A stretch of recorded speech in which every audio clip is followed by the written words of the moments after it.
अस्सलाम अलैकुम। आज हम एक ऐसी शख्सियत के बारे में बात करेंगे जो इस्लाम के सबसे पहले खलीफा, नबी अकरम के सबसे करीबी साथी और दीन इस्लाम के सबसे बड़े मुहाफिज थे। हम बात कर रहे हैं हज़रत अबू बकर सदीक़ रज़ी अल्लाह अन्हु, जिन्होंने न सिर्फ इस्लाम की बुनियादों को मजबूत किया बल्कि खिलाफत की पहली ईंट भी रखी। अगर आप तारीख़ इस्लाम से मोहब्बत करते हैं और ऐसी मज़ीद वीडियोज़ देखना चाहते हैं तो हमारे चैनल हालात के ज़िंदगी ऑफिशियल को सब्सक्राइब करें और बेल आइकन दबाएं।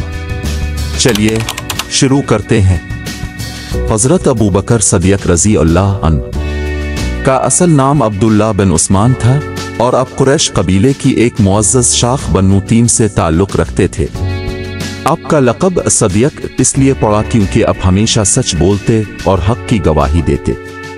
आप नबी अकरम के करीबी दोस्तों में शामिल थे और आपकी सच्चाई, दियानतदारी और रहमदिली की वजह से लोग आपसे बेहद मोहब्बत करते थे। जब नबी अकरम ने अल्लाह का पैगाम लोगों तक पहुंचाना शुरू किया तो सबसे पहले जिस शख्सियत ने इस्लाम कबूल किया वो हज़रत अबू बकर रज़ी अल्लाह अन्हु थे। एक की दावत सुनते ही बगैर किसी सवाल के इस्लाम कबूल कर लिया और अपनी तमाम दौलत और वसाइल दीन की खिदमत में लगा दिए। अपने कई गुलामों को आज़ाद करवाया जिनमें हज़रत बिलाल भी शामिल थे। जब कुफ़ार मक्का नबी अकरम के कत्ल का मंसूबा बना रहे थे तो अल्लाह ताला के हुक्म से इब्ने हज़रत अबू बकर के साथ मदीना की तरफ हिजरत की। रास्ते में गार सौर में 3 दिन तक छुपे रहे। कुफ़ार आपकी तलाश में गार तक पहुंच गए मगर अल्लाह ने उन्हें देखने से बचा लिया।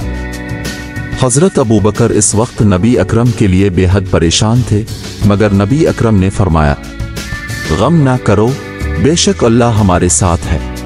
632 हिजरी। नबी अकरम की वफ़ात के बाद मुसलमानों में क़ियादत का सवाल पैदा हुआ।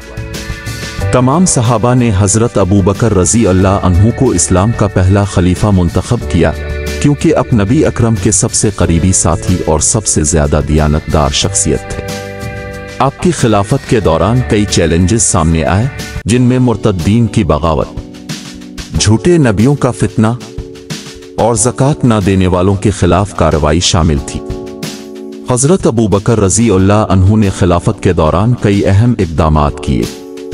मुसलमा कज़्ज़ाब जैसे झूठे नबियों के फितने को ख़त्म किया। जो लोग इस्लाम के अहम रुकन ज़कात से इनकार कर रहे थे उनके खिलाफ कार्रवाई की।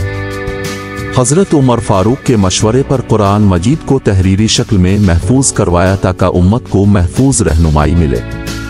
आपकी खिलाफत में इस्लामी फ़ौज ने रूमी सल्तनत और फ़ारसी सल्तनत के खिलाफ कामयाबियाँ हासिल कीं। 2 साल और 3 माह तक खिलाफत संभालने के बाद 634 हिजरी हज़रत अबू बकर सदीक़ रज़ी अल्लाह अन्हु बीमार हुए और आखिरकार मदीना में वफ़ात पा गए। आपकी ख्वाहिश के मुताबिक नबी अकरम के पहलू में दफन किया गया, जो इस बात का सबूत है कि आपको नबी अकरम के साथ कितना गहरा ताल्लुक़ था। आपकी वफ़ात पर हज़रत उमर फ़ारूक ने फरमाया, अल्लाह की कसम, अबू बकर इस्लाम के सबसे बड़े मुहाफिज थे।